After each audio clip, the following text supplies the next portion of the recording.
Hello दोस्तों, चलिए जैसा कि आज हम फिजिक्स का कौन सा टॉपिक लिए हैं, जैसा कि इस बोर्ड पे लिखा है क्या, लाइट यानी प्रकाश।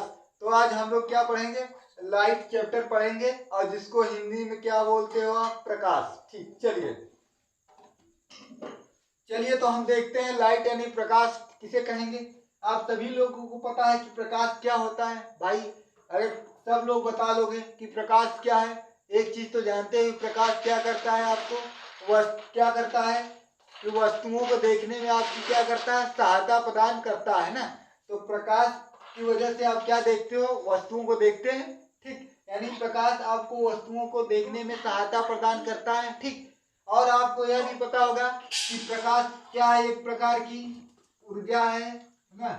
प्रकाश क्या है, एक प्रकार की एनर्जी है। ठीक, क्या है, ऊर्जा।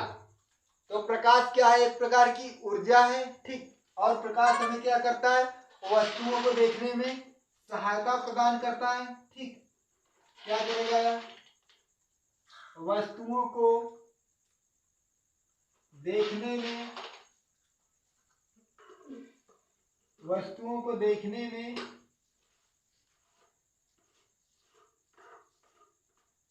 सहायता प्रदान करता है। ठीक, वस्तुओं को देखने में सहायता प्रदान करता है। ठीक, और प्रकाश क्या है, एक प्रकार की एनर्जी है। और प्रकाश आपको कैसे दिखाई देगा, यानी वस्तुओं को कैसे दिखाई देगा, क्या होगा, जब प्रकाश आती है तो किसी वस्तु की सतह से टकराएगी और हमारी जो आंख होती है, आंख में एक भाग होता है क्या, रेटिना, है ना। तो आंखों के रेटिना पर पड़ती है, तब हमें जाकर क्या होती है, वह वस्तु दिखाई देती है। ठीक, चलिए और एक इम्पॉर्टेंट बात आपको पता होना चाहिए कि प्रकाश एक प्रकार की क्या है, अनुप्रस्थ तरंग है। ठीक, क्या है, प्रकाश एक प्रकार की क्या है, अनुप्रस्थ तरंग है। ठीक, चलिए तो ये बात आपको पता हो जाएगी। ठीक, तो इसमें तीन बातें आपको पता होनी चाहिए। पहली बात कि प्रकाश क्या है, एक प्रकार की एनर्जी है। प्रकाश क्या देता है, ऊर्जा देता है। ठीक, और दूसरी बात, वस्तुओं को देखने में सहायता प्रदान करता है। तो पता ही आपको प्रकाश कैसी तरंग है, अनुप्रस्थ तरंग। आपने पढ़ा होगा कि तरंग दो प्रकार की होती थी, एक अनुप्रस्थ तरंग और दूसरी अनुदैर्ध्य तरंग। ठीक, तो तरंग के बारे में विस्तार से जानेंगे जब हम कौन सा टॉपिक लेकर आएंगे, तरंग। तरंग है ना, तरंग को क्या बोलते हैं, वेव, तब वहां पर जानेंगे। तो अभी इतना ही आप जानिए क्या है, प्रकाश जो एक प्रकार की कैसी तरंग है, अनुप्रस्थ तरंग है। ठीक, चलिए ये तो बात हो गई प्रकाश की।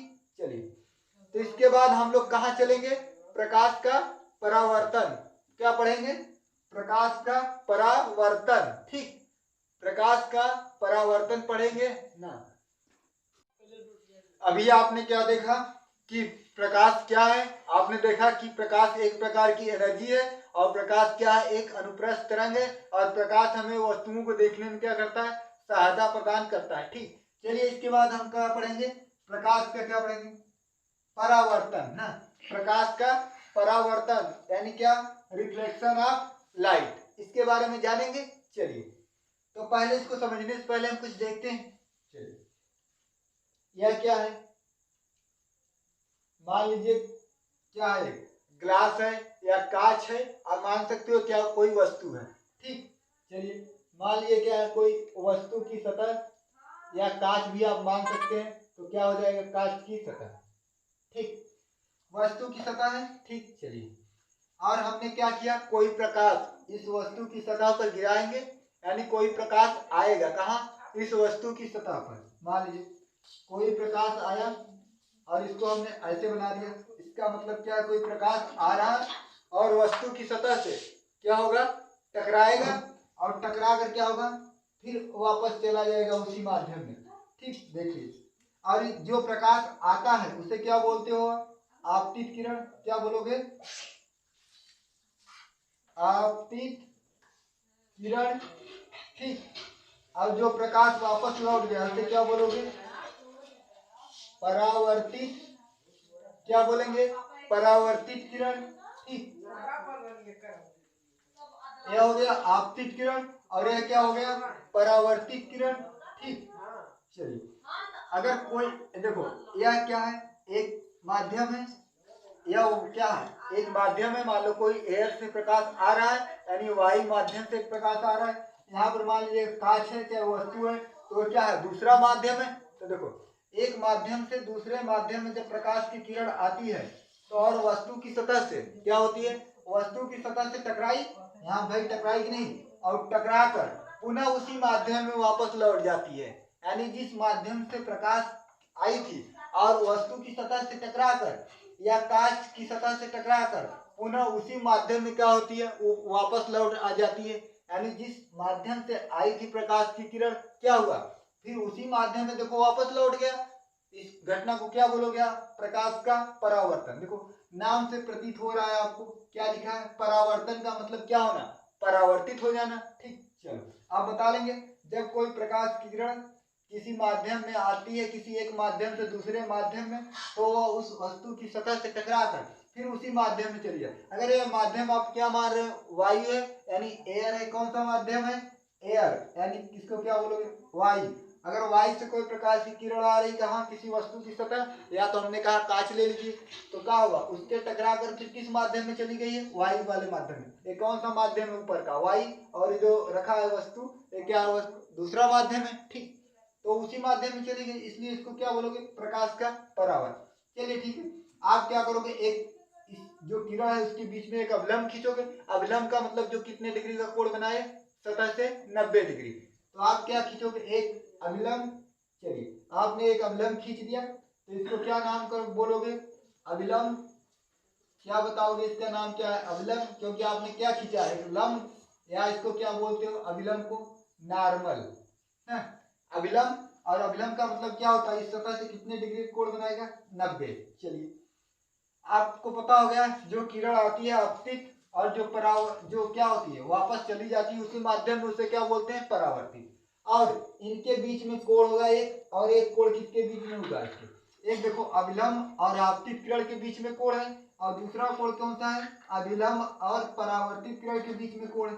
तो इस कोण को हम क्या बोलते हैं, कोण आई, और इस कोण को क्या बोलते हैं, कोण आर, है ना। अविलंब और आपतित किरण के बीच में जो कोण बनेगा उसे कोण आई कहेंगे, और जो अविलंब और परावर्तित किरण के बीच का कोण बनेगा उसे क्या बोलेंगे, कोण आर, है ना।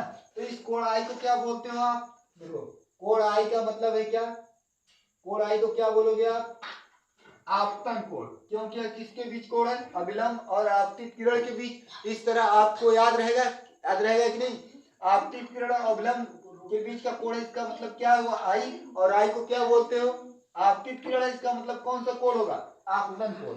यानी कोण आई इक्वल टू क्या होगा आपका, आपतन कोण। कोण आई को आप क्या बोलोगे, आपतन कोण बोलेंगे भाई। कोण आई को क्या बोलेंगे, आपतन कोण, क्योंकि अविलंब और आपतित किरण के बीच का कोण है। ठीक, चलिए इसी प्रकार क्या देखेंगे हम लोग, कोण आर। देखो कोण आर को क्या बोलोगे, नाम से पता हो जाएगा। कोण आर का मतलब किसके किसके बीच का कोण है, कोण किसके बीच का है, परावर्त अविलंब है और परावर्तित किरण, अविलंब और परावर्तित किरण के बीच का कोण, इसलिए इसको क्या बोलोगे, परावर्तन कोण। कौन सा कोण, परावर्तन कोण। इस प्रकार आप कंफ्यूज नहीं होंगे, क्योंकि आपको पता है परावर्तित किरण है अविलंब, तो आप क्या होगा, परावर्तन कोण, और इसको कैसे लिखते हैं, कोण आर से। अगर अविलंब आपतित किरण है उसे क्या बोलोगे, आपतन कोण, उसे क्या लिखोगे, कोण आई सी। चलिए यह बात हो गई, इतनी बात इसमें पता होनी चाहिए, जो कि आप अच्छी तरह से समझ गए हैं। चलिए और आपको पता है कि अगर यह कोण अविलंब है, तो अविलंब का मतलब क्या होता है, वस्तु की सतह कितने डिग्री कोण बनाएगा, 90 डिग्री। इसका यूज होगा आगे चलकर, जब क्वेश्चन हम लोग करेंगे तब। ठीक, चलिए तो भाई परावर्तन तो आप समझ गए हो, मगर जब परावर्तन आया तो उसके कितने नियम दिए गए, कितने, 2 नियम। कितने नियम थे, 2 नियम। ठीक, पहला नियम क्या होगा, परावर्तन के 2 नियम होंगे, है ना। किसके नियम, परावर्तन के निम्नलिखित 2 नियम होंगे। ठीक, पहला नियम आप क्या देखेंगे, पहला नियम। ठीक, चलिए पहला नियम में क्या था कि जो कोण आई है और कोण आर वो क्या होंगे, सदैव बराबर होंगे। कोण आई और कोण आर क्या होंगे, यह सदैव बराबर होंगे, है ना। क्या होंगे, सदैव बराबर। यानी आप कोण आई का मतलब क्या है, आपतन कोण, और कोण आर का मतलब क्या है, परावर्तन कोण, है ना। यानी आपतन कोण और परावर्तन कोण क्या होंगे, सदैव बराबर होंगे। तो यह बात आपको ध्यान में रहेगा। यानी जो ये आई बना है और आर, यह हमेशा क्या होगा, बराबर। अगर यह 30 डिग्री है तो आर कितना होगा, 30 डिग्री होगा, क्योंकि दोनों सदैव बराबर होते हैं, लिखा है ना। इसका कोई परिस्थिति होगा, आई जितना होगा उतना ही आर होगा, ठीक। चलिए, पहला नियम यह था। और दूसरा नियम क्या होगा कि दूसरा नियम देखो, आपतित किरण, है ना, कौन सा किरण, आपतित किरण, ठीक, आपतित किरण और परावर्तित किरण, परावर्तित किरण तथा आपतन बिंदु पर अभिलंब, आपतन बिंदु पर अभिलंब, आपतित किरण, परावर्तित किरण तथा आपतन बिंदु पर अभिलंब तीनों ही क्या होते हैं, एक तल में होते हैं। क्या होते हैं, एक तल कह लीजिए या समतल, एक तल में होते हैं, एक तल में होते हैं, ठीक। पता चला आपको क्या कि आपतित किरण, परावर्तित किरण तथा आपतन बिंदु पर अभिलंब तीनों एक ही तल में होते हैं। एक तल, है ना, एक समतल या एक तल में होंगे। जैसे यह बोर्ड है, क्या इसका एक तल है, और जो आपतित किरण होगा इसी तल में होगा, परावर्तित किरण भी इसी तल में होगा, और जो अभिलंब भी एक तल। देखो, आपतित किरण, परावर्तित किरण और जो अभिलंब है तीनों एक ही तल में होंगे। और यहाँ पर एक लिखा आपतन बिंदु। आपतन बिंदु किसे बोलते हो, जहां पर यह तीनों किरणें मिलती हैं। देखो, एक अभिलंब है, एक परावर्तित किरण, आपतित किरण, इसी को क्या बोलते हो, आपतन बिंदु। तो तीनों क्या होती हैं, एक तल में होती हैं। तो ये बात समझ में आई है कि दो नियम है, आपतित किरण, परावर्तित किरण तथा आपतन बिंदु पर अभिलंब तीनों एक ही तल में होते हैं। और क्या है, ठीक। तो यह नियम बहुत ही इंपॉर्टेंट है, कौन सा, जो पहला लिखा गया नियम, यह आपके लिए बहुत ही इंपॉर्टेंट है कि कोण आई कोण आर के सदैव बराबर होता है। यानी आपतन कोण परावर्तन के कोण के सदैव बराबर होगा। चलिए, इतनी बात समझ में आई। तो आप परावर्तन बता लेंगे। परावर्तन का मतलब कि किरण क्या होगा, परावर्तित। जब कोई प्रकाश किरण किसी एक माध्यम से दूसरे माध्यम में जाती है तो वह प्रकाश की किरण जो है वस्तु की सतह से टकराकर उसी माध्यम में वापस लौट जाती है। तो इस घटना को क्या बोलोगे, प्रकाश का परावर्तन, ठीक। चलिए, प्रकाश के परावर्तन के दोनों नियम हम बता चुके हैं, ठीक। ठीक है, दोनों नियम बता दिए। चलिए, आपने अभी देखा क्या कि प्रकाश का परावर्तन क्या होता है, आपने अच्छी तरह से समझ लिया है। और फिर क्या देखा कि प्रकाश के परावर्तन के कितने नियम, दो नियम, और दोनों नियम आपने समझ लिया है। चलिए, इसके बाद हम क्या हेडिंग में आ रहे हैं, नोट। तो आपके लिए नोट क्या बहुत ही इंपॉर्टेंट है, ठीक। अगर आपने प्रकाश का परावर्तन समझ लिया है तो जो इस नोट में जो लिखा जाएगा वो भी आप समझ लेंगे, ठीक। चलिए, इस नोट में लिखने से पहले आप समझ ही लीजिए पहले, तब उसके बाद हम यहाँ लिखेंगे। चलिए, अगर हम कहें कोई वस्तु की क्या है, सतह है, ठीक, और प्रकाश की किरण, अभी आपने देखा था जब प्रकाश की किरण किसी वस्तु की सतह पर टकराती है तो उसी माध्यम में क्या होती है, वापस लौट जाती है, यानी जिस माध्यम से आई थी। अगर वो आई एयर माध्यम से आई है तो किस माध्यम में चली जाएगी, एयर माध्यम, ठीक। चलिए, अगर जब कोई प्रकाश की किरण आ रही है, ठीक, और यह कैसी है प्रकाश की किरण, जब प्रकाश की किरण वस्तु की सतह पर कैसी आ रही है, अभिलंबवत। अभिलंबवत का मतलब पता है, नॉर्मल, यानी वस्तु की सतह पर अभिलंबवत आ रही है, इसका मतलब इससे कितने कोण बनाएगी, 90 डिग्री। अभिलंबवत का मतलब क्या होता है कि जब प्रकाश की किरण किसी वस्तु की सतह पर अभिलंबवत गिरेगी तो वस्तु की सतह से कितने कोण बनाएगी, 90 डिग्री। ये तो बात आपकी सतह है। अगर कोई क्षैतिज लाइन हो, या क्षैतिज लाइन है क्या, वर्टिकल लाइन, अगर किसी क्षैतिज लाइन पर कोई वर्टिकल लाइन खींच दे तो कितने कोण बनाती है, 90 डिग्री। चलिए, आपने देखा होगा, इससे आपने देखा है खंभा गड़ा होता है ना, और जमीन पे, तो बताओ खंभा वर्टिकल होता है, ऊर्ध्वाधर गड़ा होता है ना। तो वो जो खंभा होता है उस जमीन से, यानी जमीन की सतह से कितने डिग्री का कोण बनाएगा, 90 डिग्री का, ठीक। तो वही चीज है। चलिए, तो बताओ, जब प्रकाश की किरण किसी वस्तु की सतह पर अभिलंबवत गिरती है, तो अभिलंबवत गिर रही क्या है, प्रकाश की किरण। देखो, एक एरो बना है नीचे की तरफ, मतलब कोई प्रकाश की किरण वस्तु की सतह पर क्या कोई वस्तु है, या वस्तु की सतह या कोई कांच है, अभिलंबवत गिरती है तो वह वस्तु से सतह से टकराएगी और टकरा कर जिस माध्यम से आई है, मान लो कोई माध्यम है, मान लो एयर माध्यम है, एयर माध्यम से आई है तो वस्तु की सतह से टकराएगी तो आपको पता है कि उसी माध्यम में चली जाएगी, एयर ही माध्यम। बताओ यहाँ से आई, जब अभिलंबवत गिरेगी तो उसी पथ पर वापस लौट जाती है ना। वो अभिलंबवत गिरी, अब यहाँ से टकराई तो ऐसे ही वापस क्या होगी, लौट जाएगी।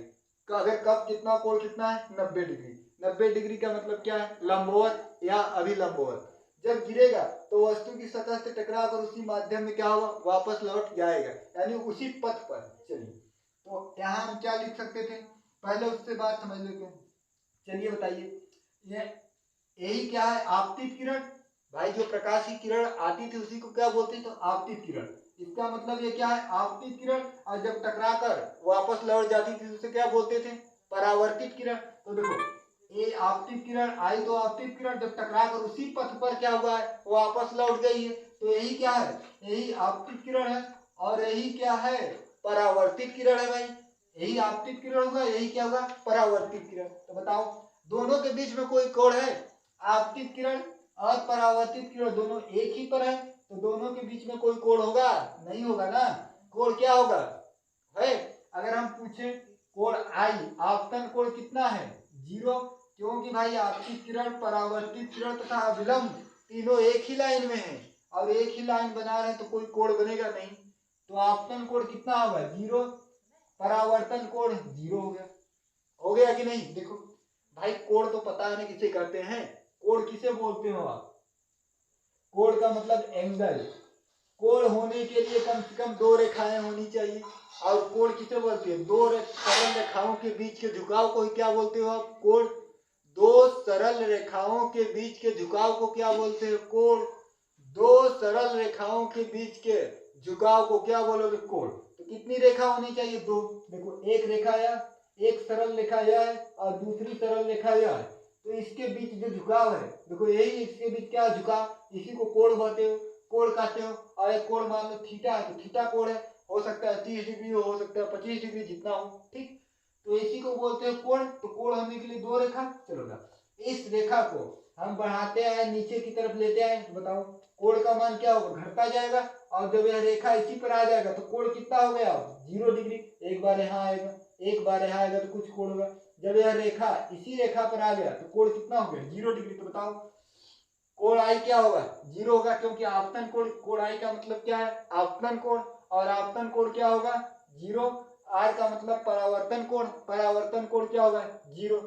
अगर हम कहें बताओ दोनों के बीच के कोण कितना होगा, कोण आई प्लस कोण आर, तो भाई यह भी 0 होगा, क्योंकि 0 + 0 = 0। तो ये बात बहुत ही इंपॉर्टेंट है, तो बात याद होनी चाहिए कि, तो आप क्या लिखेंगे, जब कोई प्रकाश, जब कोई प्रकाश की किरण, ठीक, प्रकाश या प्रकाश की किरण, जब कोई प्रकाश या प्रकाश की किरण किसी वस्तु की सतह पर, किसी वस्तु की सतह पर अभिलंबवत, अभिलंबवत यानी लंबवत यानी कितने कोण, 90 डिग्री। जब किसी वस्तु की सतह पर अभिलंबवत गिरती है, अभिलंबवत गिरती है तो वह उसी पथ पर, वह उसी पथ पर वापस लौट जाती है।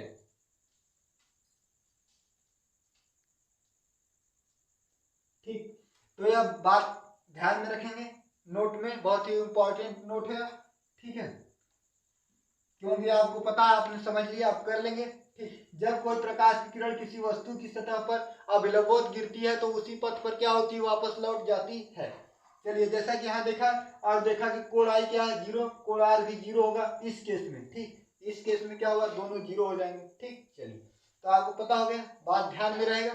चलिए इसके बाद हम लोग क्या करेंगे, अब आपने प्रकाश का परावर्तन पढ़ लिया, अब इस पर हम लोग क्या करेंगे, क्वेश्चन करेंगे, है ना।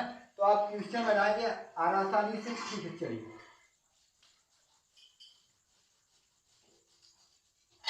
इसको साफ कर देते हैं। इसके बाद क्या करेंगे हम लोग, क्वेश्चन करेंगे ना। चलिए देखते हैं क्वेश्चन।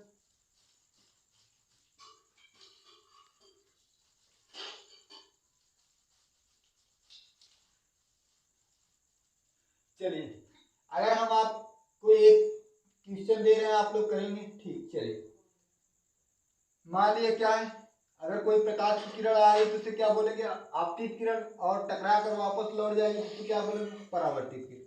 ठीक, और जानते हैं बीच में क्या होगा, एक अभिलंब होगा। ठीक, चलिए आपको एक कोण यह दे दिया, मान लीजिए कोण कितना दिया है, 30 डिग्री। चलिए और आपसे क्या पूछा, यह कोण पूछ लिया। आप जानते हो जब प्रकाश की किरण आती है तो आपतित किरण, और आपतित किरण और क्या होगा, आपसे कोण आर पूछा है। कोण आर का मतलब क्या होता है, कोण आर का मतलब क्या लिखेंगे, परावर्तन कोण, परावर्तन कोण। आपसे क्या कर लिया है, पूछ लिया है, और यह कोण दिया है, तो आपको पता है कि कौन सा परावर्तन कोण होगा और कौन सा क्या होगा, आपतन कोण। ठीक, तो आपको हमने पहले ही बता चुका है, एक क्वेश्चन है आपके सामने और आपको आंसर देना है, तो आप आसानी से दे सकते हो। क्यों, क्योंकि आपने क्या पढ़ा है, परावर्तन। ठीक, चलिए आप जानते हो जो किरण आती है वो आपतित किरण होती है, और क्या है, अभिलंब। तो आपतित किरण और अभिलंब के बीच के कोण को क्या बोलते थे आप, कोण आई, और कोण आई क्या होता था, आपतन कोण। कोण आई क्या होगा, आपतन कोण। ठीक, यही होगा आपतन कोण। चलिए आपतन कोण कितना दिया है आपको, 30 डिग्री। कितना दिया है, 30 डिग्री। ठीक, कितना, 30 डिग्री। चलिए तो बताइए कोण आर कितना होगा, कोण आर का मतलब परावर्तन कोण कितना होगा, यही आपसे पूछा है। चलिए तो आपने परावर्तन के नियम पढ़ा था, नियम नंबर 1 याद करिए। नियम नंबर 1 क्या कहा था कि कोण आई, कोण आई का मतलब आपतन कोण, और कोण आर दोनों क्या होते हैं, सदैव बराबर होते हैं, चाहे कोई भी परिस्थिति हो। अब परावर्तन केस में कोण आई बराबर कोण आर सदैव। तो बताइए कोण आई का मान आपको दिया है कितना, 30 डिग्री, तो कोण आर भी कितना होगा, 30 डिग्री, क्योंकि कोण आई बराबर कोण आर। तो आप दे लेंगे आंसर।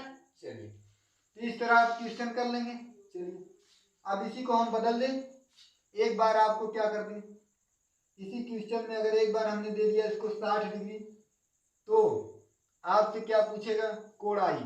इसका मतलब कि यह कोण दिया, आपसे क्या पूछ रहा है, कोण आई। अब क्या करेंगे, कोण आई आपने पूछ लिया, तो बताओ क्या दिया है, यह जान दो, एरो ऊपर बना, इसका मतलब यह आपतित किरण है, परावर्तित किरण। तो परावर्तित किरण और अभिलंब के बीच के कोण को हम क्या बोलते थे, परावर्तन कोण। अब परावर्तन कोण को किससे लिखते थे, कोण आर से। इसका मतलब आपको कोण आर कितना दिया है, ये ना कोण आर, ये वाला कितना, 60 डिग्री। 60 डिग्री। आपसे क्या पूछ लिया, कोण आई, तो बताओ। परावर्तन का नियम नंबर 1 पता है कि आई हमेशा आर के बराबर, जितना आई उतना आर, या जितना आर उतना आई। तो इसमें कितना दिया, आर 60 डिग्री, आई पूछ लिया, तो बताओ जो आर होगा वो क्या होगा, आई होगा, तो आई भी कितना होगा, 60 डिग्री। तो इस तरह आपने आंसर कह लिया। चलिए यह तो क्वेश्चन आसान था। चलिए इससे कुछ लेवल बढ़ाते हैं इसका, है ना, लेवल बढ़ाएंगे, अगला और क्वेश्चन देखेंगे। अभी आपने एक क्वेश्चन देखा, अब चलिए दूसरा क्वेश्चन आपको दिखा रहे हैं, आप इस क्वेश्चन को करेंगे। ठीक है, क्योंकि आपने परावर्तन समझ लिया है तो आप क्वेश्चन कर लेंगे। देखिए कैसे, अगला क्वेश्चन क्या है कि आपको एक फिगर दिया है और आपसे क्या पूछा है, कोण आई, यानी क्या पूछा, कोण आई का मतलब आपतन कोण, और कोण आर का मतलब परावर्तन कोण। ठीक, चलिए आपको यह फिगर दे दिया, आपसे 2 क्वेश्चन पूछ लिया। चलिए आपको यह कोण कितना दिया है, 60 डिग्री। चलिए आपको दिख रहा है क्वेश्चन में क्या होगा, यह जो किरण आ रही है इसका क्या नाम होता था, आपतित किरण। भाई इसका नाम यही होगा, क्या होगा, आपतित किरण। और जो किरण जा रही है टकराकर, उसका क्या नाम होगा, परावर्तित किरण। क्या होगा, परावर्तित किरण। चलिए आप जानते हैं, और बीच में यह क्या है, अभिलंब। और अभिलंब का मतलब पता है कि सतह से कितना कोण बनाएगा वस्तु के, 90 डिग्री। चलिए ऐसा आप पहले हम बता चुके हैं। चलिए तो आपसे कोण आई बताइए, कोण आई क्या है, आपतन कोण। और आपतन कोण किसके किसके बीच का कोण होता है, तो आपने देखा था नियम, परावर्तन क्या होता था, अविलंब और आपतित किरण के बीच का ही कोण क्या होता था, कोण आई, और जिसे आप आपतन कोण बोलते थे। चलिए और कोण आर का क्या नाम क्या था, परावर्तन कोण, और परावर्तन कोण कब बनता है, कहाँ पे, जब अभिलंब और परावर्तित किरण के बीच को ही क्या बोलते हैं, परावर्तन कोण, कोण आई और कोण आर हो जाएगा। चलिए, मगर आपको यह भी पता है कि जो परावर्तन के नियम नंबर 1 पढ़ा था कि आई और आर, कोण आई कोण आर के सदैव बराबर होता है। इसका मतलब कि एक पता चल गया, चाहे आई चाहे आर, तो दोनों पता हो जाएंगे। भाई जो आई आएगा वही आर, या जो आर आएगा वही क्या आएगा, आई, क्योंकि दोनों क्या होते हैं, बराबर होते हैं। कोण आई बराबर कोण आर, और एक क्या होता है, सदैव बराबर होते हैं, आपको जैसा कि पता था। चलिए, तो हमें किसी तरह या तो आई पता कर ले या तो आर। आप क्वेश्चन में कैसे पता करोगे, क्योंकि यह क्या होता है, बीच वाला अभिलंब, और अभिलंब किसी वस्तु की सतह से कितना कोण बनाता है, 90 डिग्री। चलो, तो आप बताओ इधर भी कितना होगा यार, यही तो अभिलंब है, और यह पूरा कितना कोण होगा, यह वाला कितना होगा, 90 डिग्री। इसको हमने बाहर लिख दिया है, बताओ 90 डिग्री में यह कोण कितना है, 60 है। तो बताओ यह कोण बचा कितना होगा, यह पूरा 90 है भाई, यह पूरा कितना है 90, और ये कितना दे दिया 60, तो बताओ यह कोण कितना होगा। अब भाई पूरा 90 है, 60 घटा दो, 90 में 60 आएगा, इसका मतलब कोण आई कितना आ गया, 30 डिग्री। कितना, 30 डिग्री। जब कोण आई पता हो गया कि 30 डिग्री है, तो कोण आर भी कितना होगा, 30 डिग्री, क्योंकि दोनों क्या होते हैं, सदैव बराबर।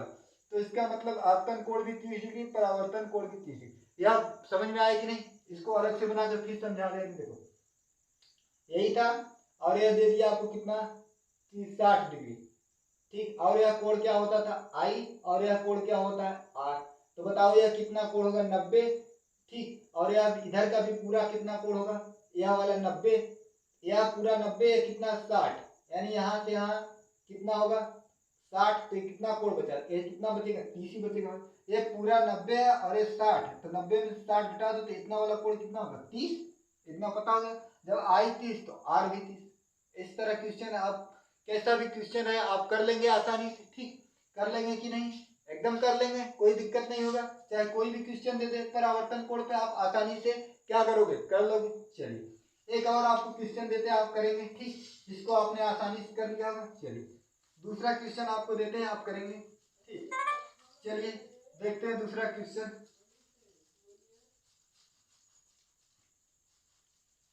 दूसरे क्वेश्चन में भी आपको एक फिगर दिया है। चलिए, अगर फिगर नहीं दिया हो तो क्वेश्चन दिया हो तो आप कर सकते हो फिगर बनाकर, ठीक। चलिए, यहाँ आपतित किरण परावर्तित किरण और बीच में क्या होगा, अभिलंब होगा। चलिए, आपको इस बार एक कोण दिया कितना, 30 डिग्री। चलिए, आपसे फिर क्या पूछ लिया, कोण आई बताइए, और क्या बताइए, कोण आर बताइए। क्या पूछा, एक बार कोण आई पूछा और दूसरी बार क्या पूछा है आपसे, कोण आर। कोण आई का मतलब आपतन कोण, कोण आर का मतलब क्या होगा, परावर्तन कोण, ठीक। चलिए, आप जानते हो कौन सी किरण आ रही है, तो परावर्तित किरण है, और जा रही है तो क्या होगा, सॉरी, जो आ रही है आपतित किरण, और जो जा रही है क्या होगा, परावर्तित किरण, ठीक। तो जानते हो ये अभिलंब है, तो आपतित किरण और अभिलंब के बीच का कोण क्या होता है, आपतन कोण यानी आई, और परावर्तित किरण और अभिलंब के बीच का परावर्तन कोण यानी आर, ठीक। चलिए, यही पूछा, आई आर पूछा है। चलिए, मगर यह तो जानते हैं बीच वाला अभिलंब है, यानी उस सतह से वस्तु की सतह की कितने डिग्री कोण बनाएगा, एक देखो इतना 30 है, एक पूरा कितना होता है 90, एक पूरा कितना है कोण 90 डिग्री। चलो, इसमें से इतना एक पूरा 90 था, यहाँ से यहाँ तक, इस वाले तक। अब बताओ, ये पूरा 90 है और ये कितना 30, तो बताओ यह कोण कितना होगा। भाई पूरा 90 में से 30 घटा दोगे तो ये बच जाएगा, कितना आएगा, 60 डिग्री। कितना कोण होगा, 60 डिग्री होगा ना। चलिए, जब यह 60 डिग्री, आर 60 डिग्री, तो बताओ कोण आर 60 डिग्री, तो कोण आई कितना होगा, यह भी 60 डिग्री, क्योंकि कोण आई कोण आर के सदैव बराबर होता था। परावर्तन नियम नंबर 1 पढ़ा था आपने, ठीक। तो आपको आर पता हो गया तो आई पता, आई पता तो आर पता। तो बताइए, इस तरह क्वेश्चन कोई भी रहेगा परावर्तन के नियम पर आसानी से कर लेंगे, ठीक। तो भाई यह वीडियो क्या है, यह जो टॉपिक है यह आपके लिए बहुत ही इंपॉर्टेंट, कौन, प्रकाश चैप्टर, ठीक। प्रकाश चैप्टर से बहुत सारे क्वेश्चन आते हैं हर एग्जाम में, है ना। तो इसलिए जो चैप्टर है आपके लिए बहुत ही क्या है, मोस्ट इम्पॉर्टेंट है। तो यह चैप्टर तो आपको पढ़ना ही पड़ेगा। क्या, लाइट, यह परीक्षाओं में भी बहुत आता है, बोर्ड का परीक्षा उसमें भी ज़्यादा क्वेश्चन देता है, या कोई कंपटीशन एग्जाम दे रहे हैं उससे भी आएगा। तो देख लो पहली बात किसके लिए यूजफुल है वीडियो। अगर कक्षा 10 के बच्चों के लिए तो वीडियो बहुत ही यूजफुल है। उसके साथ अगर आप कोई इंट्रेंस एग्जाम दे रहे हैं, कोई भी अगर इंट्रेंस एग्जाम देंगे तो उसके लिए भी यह क्या वीडियो बहुत ही यूजफुल होगा, यानी बहुत उपयोगी होगा। अगर या तो आप पॉलिटेक्निक की पेपर दे दें, पॉलिटेक्निक का भाई इंट्रेंस एग्जाम होता है, उसके लिए भी अगर यह वीडियो आप देखेंगे तो भी बहुत ही यूजफुल होगा। उसके लिए तो और ही यूजफुल है। कक्षा 10 पॉलिटेक्निक, अगर आप IIT का एग्जाम दे रहे हैं, IIT भी क्या एक प्रकार का पॉलिटेक्निक है, ठीक। तो अगर यह भी इसका भी एग्जाम देने के लिए अगर आपको वीडियो देखना पड़े लाइट का, तो यह वीडियो देखेंगे तो आपके लिए क्या होगा, बहुत ही यूजफुल उपयोगी होगा, है ना, बहुत ही उपयोगी सिद्ध होगा, ठीक। और क्योंकि यह चैप्टर ही क्या है, बहुत इंपॉर्टेंट है। इस चैप्टर से क्या होते हैं, झमाझम क्वेश्चन आते हैं ना, झमाझम क्वेश्चन भरे रहते हैं। तो यह वीडियो जरूर देखिए, ठीक है। इसके बाद आगे हम चलेंगे भाई, परावर्तन के बाद और वीडियो देखेंगे आगे, ठीक है। चलिए